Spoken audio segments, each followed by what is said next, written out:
I got Ford focused again this weekend. Doing some preventive maintenance work on it. Started off, I tore the intake and air filter off it there to do the motor mount, which I did. And what else did I do? Oh yeah, the collapsing PVC hose down at the back there, you can't see it. It's now got a 1/2 inch street elbow in it. The main job I set out to do was to replace this pressure power steering line that runs above the exhaust manifold, because it looks like something off the Titanic. I got the new line here. As you can see it, you know, it's nice and new. We'll see what it looks like in a year, but anyways. The problem I've got right now is this fitting doesn't want to come out of the steering rack down below there. So I'm having fun with that. To get this end out at the pump, it's an 18mm hex, and my set didn't have one of them, but I did happen to have an 11/16, which did fit, but the wrench was too long, so out come the zip disc, cut the wrench off, and then pounded it, and so it's broke loose now. I just screwed it back in and left it there. Oh yeah, to start off with, you got to remove the cover, the heat shield cover off the exhaust manifold. Mine, I had reworked this previously, and I had welded the bolts in to it, so I had to grind them off, but that was okay. So a couple little bolts that hold it there, and oh yeah, I had to remove the electric fans to get room and loosen this up, and all the wiring for the fans, etc. So basically, you gotta mess around with about 14 things just to do a simple hose. That seems to be the way it is on these cars. One guy there commented, he says, yeah, futile Ford Focus fixing fever, and he's right. These cars, I'm pretty well convinced this Z-Tech engine was not designed to fit this car, because it's nothing but a natural disaster. I'll turn the camera here and show you my handiwork on the... You can maybe see it up there at those 3 hose clamps. Anyway, there's a piece of rubber, a 1/2 inch street elbow.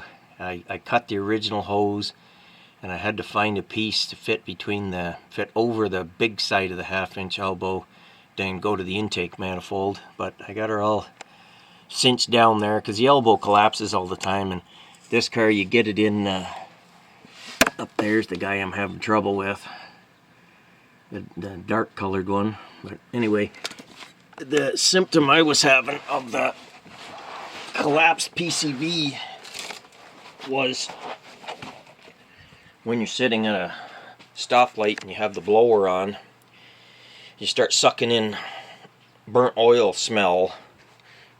So that's because it's pumping it out.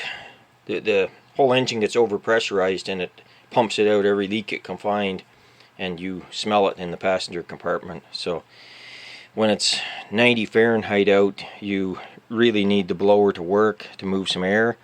So I finally got around to fixing that, hopefully. This would be probably the air conditioning resistor.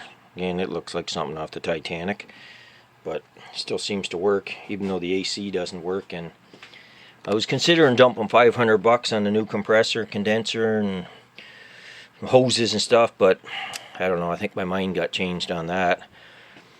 Anyways, yeah, I'll let you know more in the video what I had to do to get this out of the rack, because mine seems to be seized in.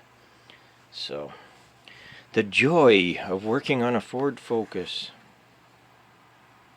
Well, here I am once again, about 3 hours later. Thought this job was going to go easy, but unfortunately, down below at the rack, where this fitting goes in, it's refusing to pull out. So before I butchered it with vice grips, I decided to look at other options. And of course, like I say, you know, we're in the salt belt here, so it's no wonder that it's seized in. But the one right next to it, and this fitting here clamps them both with one bolt. This one right here, it come out no problem. That's kind of strange, but yeah, it's just got an O-ring on it there, and one would assume it would just wiggle and pry right out. Nope, not going to happen. So talked it over with my son, and decided to leave that in, leaving this old hose here in. And I went to the store and bought a 3/8 compression fitting and cut the old line off. As you can see here, we're about there on the curve. And then I cut the new line to match it. Then I'll just slide her in there and feed it in on the pump and all that, probably before I join it up, I don't know, whatever. But so I'm putting half a new line on.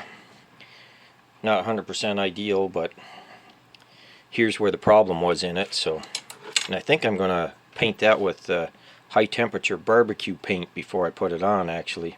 That might help preserve it a little bit, but it couldn't hurt since it does sit right above the manifold there. Yeah, so anyway, that's another option.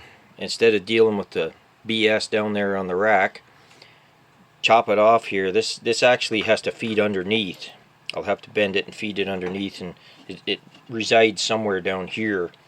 So but it's much, you got to get it up where you can work with it, you know, with your tubing cutter and then the compression fitting. And like I say, it's 3/8 inch, even though the line's 10mm metric. I couldn't get the proper fittings. I was going to do a brake line fitting on it, and I couldn't get that. So this 3/8 brass type compression fitting looks like it should do the job, hopefully. So I'm actually going to try to wire it all together if I can with mechanics wire, just so it couldn't blow apart. Although it leaking down here on the sides, one thing, at least it's a fair distance, you know, at least a foot away from the converter. If the line had rotted out up here, you pretty well guarantee an under the hood fire shooting hot power steering fluid out on your exhaust. So that's what I'm trying to get away from here. So, but anyway, that's what's taken up my my day here. Instead of working on the H12, I got focused again.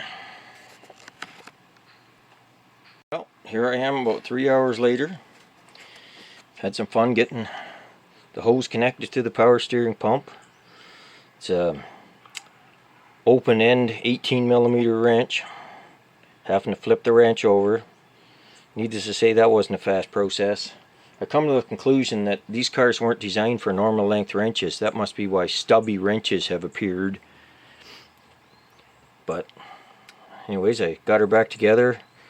I don't think I did a full system flush, but it leaked a lot out, and so I got it to maintain at the full level now, and there's no leaks at the pump, and there's no leaks, more importantly, at the rack.